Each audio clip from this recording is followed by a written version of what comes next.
Hey everybody, happy Monday. Hopefully everybody had a fantastic weekend. And thanks for being with us here on Northern Life. So an incident happened back here on last Friday. I filled in on the morning show, Tony Nargi, taking some much needed vacation. And I get in around 3 o'clock in the morning on a Friday. And the second I walk into this building, it hits my nostrils like a bag of lead. Uh-oh. It was a skunk smell. And when you enter in, it's kind of near the garage. So I assumed that a skunk got in the garage. It happens every once in a while. Yeah. You get an animal in the garage. And so go on about my day a couple hours later.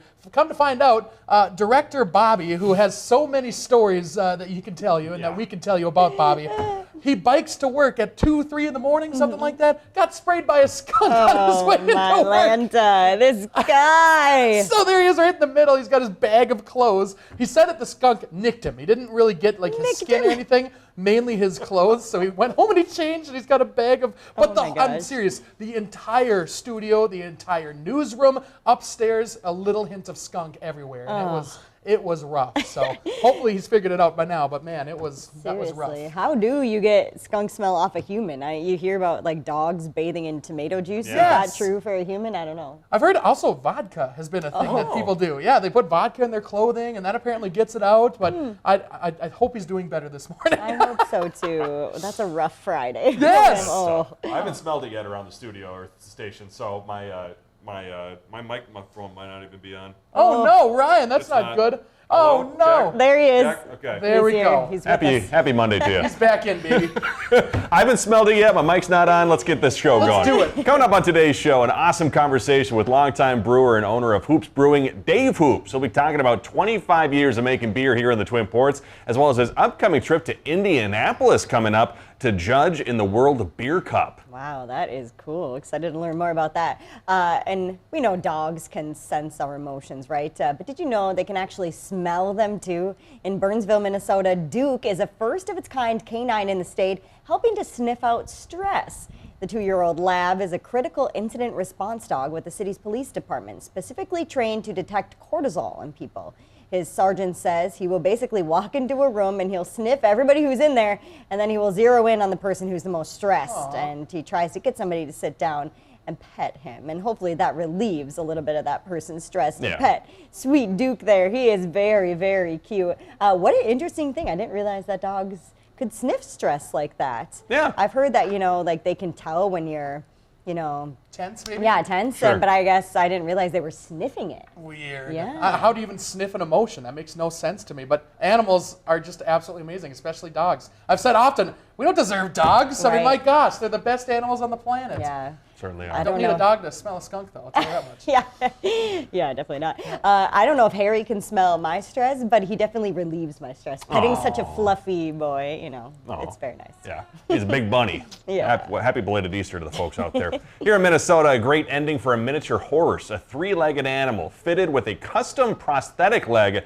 after it was shot off some years prior. Few are like Lieutenant Dan. Oh my gosh. Great name. Most horses don't take to a prosthetic leg. And one more thing Lieutenant Dan needed was a new home, and we're happy to share that he is heading to his forever home very soon. Man, technology's wild, isn't it? That's pretty cool that they can make him a little leg like that. And he's cruising too. Yes. Not letting him hold him back. Again, animals, how can they adapt? I know humans can obviously adapt to something like that, but animals, how is he able to adapt to that? That is amazing. So cool. Yeah. And a great name for all the Forrest Gump fans out there, too. Yes. Yeah, that's nice. Let's talk about a less awesome story. On the East Coast, Staten Island homeowner has been left with a hefty repair bill to temporarily fix his fence after a group of vandals broke through it. That homeowner, Ben Helwa, says he saw a flashlight with a camera and believes a social media trend actually sparked that bold action of those vandals. The online trend is called the Kool-Aid Man Challenge, inspired by the classical commercial from the 80s, the Kool-Aid Man breaking through the walls, promoting the popular drink mix. And now, according to police, teens are imitating the sugary mascot for likes and views on social media. So they're just hurting themselves, running into walls. Are you like, what? You see stories like this, and you think that we're not going to make it as a human race. Yeah, well, we very well might not. I mean, you could get seriously hurt running through some of those walls. Hopefully Yeah. they said, Dang. "Oh yeah," when they ran through it. That's the only stipulation. Yeah, Yeah, yeah. don't do that, kids. Don't do that at all. Oh my gosh. Well, Pringles and Miller Lite, two of America's favorite cookout staples, right? Well, now they're combining their iconic crisp flavors for the snack of the summer, they say. For beer can chicken, that's one of the flavors, to grilled beer brat. Yeah, each mouth-watering Pringles flavor tastes like your favorite grilled foods, along with Miller Lite's hoppy malt beer aroma, too. So you can find those at retailers nationwide starting in May. Beer can chicken. Like, what is that? I don't even know what that means. Like you cook the chicken in the beer can, or like Yeah. Or like you stuff do you stuff the beer can in the chicken? for what? Yeah. And For flavor? the can itself? Yeah. Oh yeah. And you empty get- or wait. full? Aluminum? Our director Shania says you open the can of beer for the beer flavor. Oh, you open the can and put it Yeah. in, and then it like boils out maybe Yeah, into the yeah, chicken yeah, or yeah, something. yeah, Hmm, That makes interesting. sense.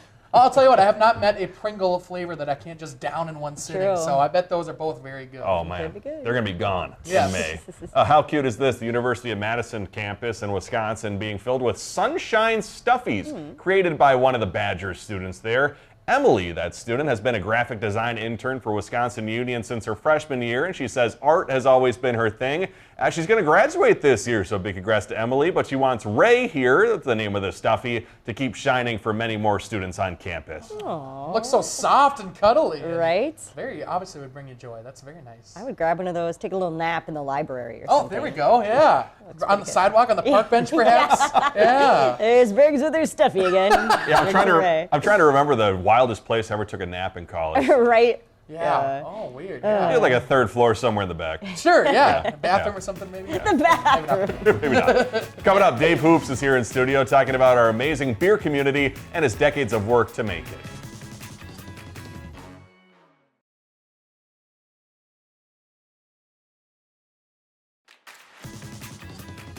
Welcome back, everybody. When it comes to life, 25 years is a long time for anything. Yes. You know, Hunter and I just a little older than 25 years. And it's certainly a special milestone to mark a quarter century when it comes to serving your community. Yeah, and we got Dave Hoops with Hoops Brewing is doing just that. He joined us in studio today to talk more about a special milestone that his team will be celebrating in Canal Park coming up next week. 25 years in the community. So thank you so much for joining us, and just a crazy amount of history. Talk about the beginnings, because the landscape was completely different back then around here in Duluth.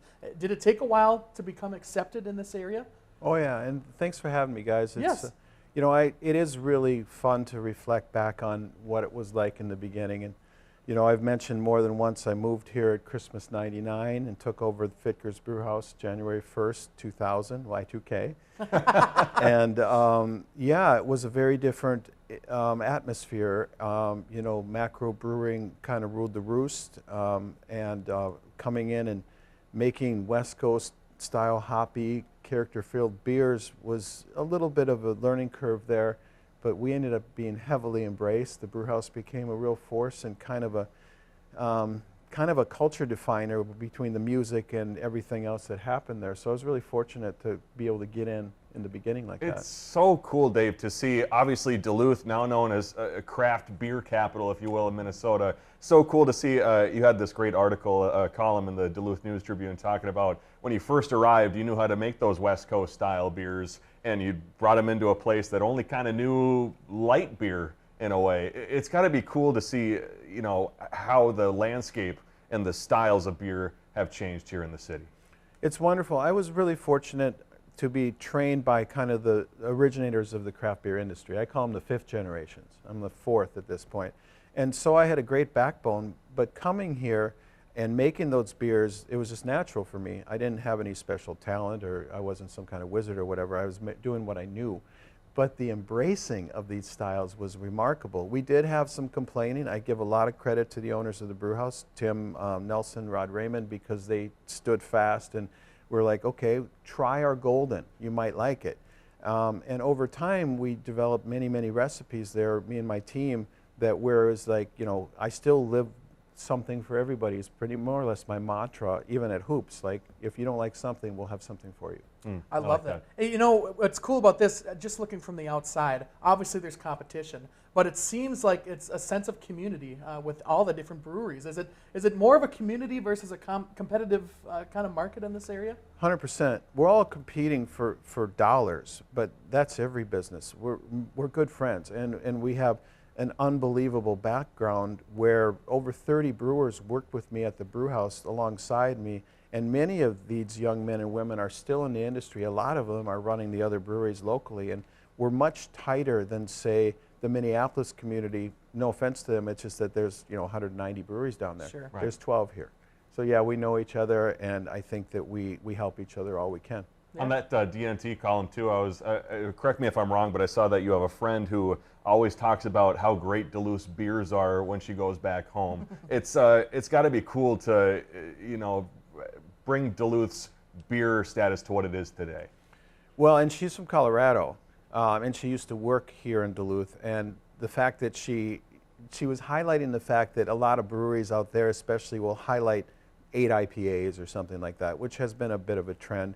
And here we like to highlight all styles, although I am accused of being a bit too much of a traditionalist, but I'm old. I'll take it. Nothing wrong with that. Yeah, wrong with exactly. that. No, it's so 25 years, obviously a long time to be in this business. Do you have any favorite moments or perhaps favorite beers that you've made over these years? Well, I've always loved German lagers, and I always will, German Hefeweizens, but my favorite style of beer is pale ale, always will be. I usually judge a brewery by their pale ale. But I was fortunate when I came here to be asked to brew a beer, especially for Scott Lunt Starfire, the originator of homegrown, and it's called Starfire Pale Ale. It's still made at the brew house, and I've always been really proud of that beer, and I make a much different pale ale now, number 15 at our place. But pale ale is a style I believe in, and I continue to stubbornly insist on making in spite of like IPAs are king, right? But I love pale ales. Yep. What does the future of beer look like? I know it kind of seems like social media online, non-alcoholic beer is possibly emerging. What do you think is the future landscape? Well, it's interesting you bring that up. Non-alcoholic beer is the only segment of the craft industry that has grown in the last 2 years. People are cutting back on drinking. There's a lot of different reasons for that. But the great thing is now breweries are making good NA beers. So they could have done it before, but they weren't interested in it because there was no market. Now they've improved, number one. Number two, lighter beers.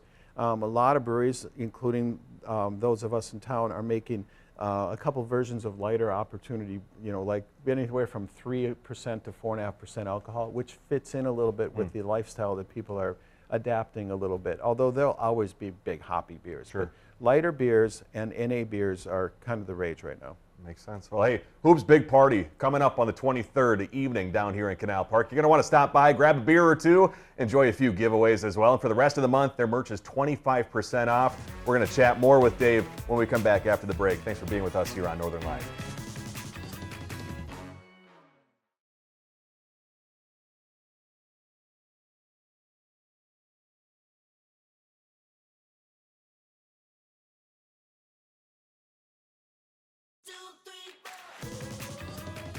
Welcome back, everybody. Still joined here by Dave Hoops of Hoops Brewing, who is celebrating 25 years of brewing here in the Twin Ports. Future sports broadcaster, we were talking during the commercial break. A future profession maybe down the line for you, Dave? Yeah, when I retire, I just am a sports nerd that has always loved sports. And yeah, we were just saying that you said you need a sportscaster. Hey, I'm the guy.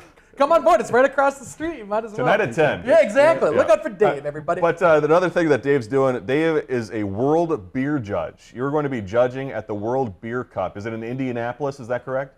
Yeah, it moves every year. It's a really cool competition. It's the largest worldwide beer competition in the world, and it moves every year with our National Brewers Convention. So last year it was in Vegas. 2 years ago it was Nashville when Taylor Swift was there. Nice. Oh, wow. That's a whole Hey. different story because it was just a scene. But then, this year it's in Indianapolis, and I get to go next week and spend 5 days judging beer, which everybody watching considers me the luckiest person alive, but it's actual work, trust me. I bet it It's gotta is. be Yeah. tough, man. Seriously, and correct me if I'm wrong, but you're not only the only person from the Northland, but the only brewer from Minnesota to go to this thing, right? Pretty much every single year? Yeah, well, the only professional brewer, that doesn't mean that I'm all that special. It just means that some of my colleagues maybe need to get off the couch because they got the skills. But it's a fair amount of work, but I'm really proud to give back to the community, and I get to see old friends every year and judge with it's 70% foreign judges. Oh, wow. And so there's a lot of connections that I get to kind of renew, and I also get to learn from maybe the world's best Pilsner brewers in Germany that I'm judging with. Stuff like that is great. Fantastic. Dave, you're all about community. One of those being the Homegrown Music Festival that we have in town. It sounds like you played a huge part in getting that thing going. Well, I was lucky enough to be around in the beginning, and I was very proud at the brew house. We developed a beer, Homegrown Hempen Ale, which still exists, and we also would do the kickoff of the event every year, and then to Tycoons, and now we do it at Hoops Brewing, and this Sunday we will have a couple bands, and Scott Lund, the founder, will give a speech, and we'll get this week-plus long event kicked off, which is great for the Twin Ports. Get out and enjoy it. It's huge. Yes, that is. Hoops and pretty much all breweries, not all about the beer. It's also about the sense of community in the Northland and whatever community those breweries are in. I understand that you folks give money back to the community quite a bit. And is there some form of hockey fundraiser going on right now that you'd like to touch on a little bit? Well, there's always fundraisers, and we do everything we can to donate to youth hockey and stuff, but we developed a beer called Rink Rat with Daha, and over the years we were donating back some of the sales from that, and it is kind of I call it the hockey mom beer, but that's really unfair. It's the hockey dad beer too, which is Coors Light, more or less. It's a light, easy drinking beer, and people enjoy it, and it kind of segues into these lighter, easy drinking beers that people are enjoying. So Rink Rat fits well with Hoops and who we are as far as just being, really into sports. And Dave, quickly before we have to head to break, any words out there, any thanks to the community that you'd like to say after 25 years being here in town? I'm super grateful for 25 years of this community. Moved here specifically to raise our kids here, which was the greatest move ever. Wonderful place to live. And I appreciate all the support the community has given us over the years, all of us breweries. And so keep it up, and we will keep on brewing great beer. Thank you. Well said. Yep. Amen. Dave Hoops with Hoops Brewing here in Canal Park. Always a wonderful spot to head down, whether it's after work, after a big game. Be sure to stop by. Dave, thanks for being here. Thanks for having me, guys. Yes. Of course, a very special day here on Northern Life. You're going to get down to Hoops Brewing coming up. Got the big party coming up on April 23rd as well. We'll see you after the break here on Northern Life.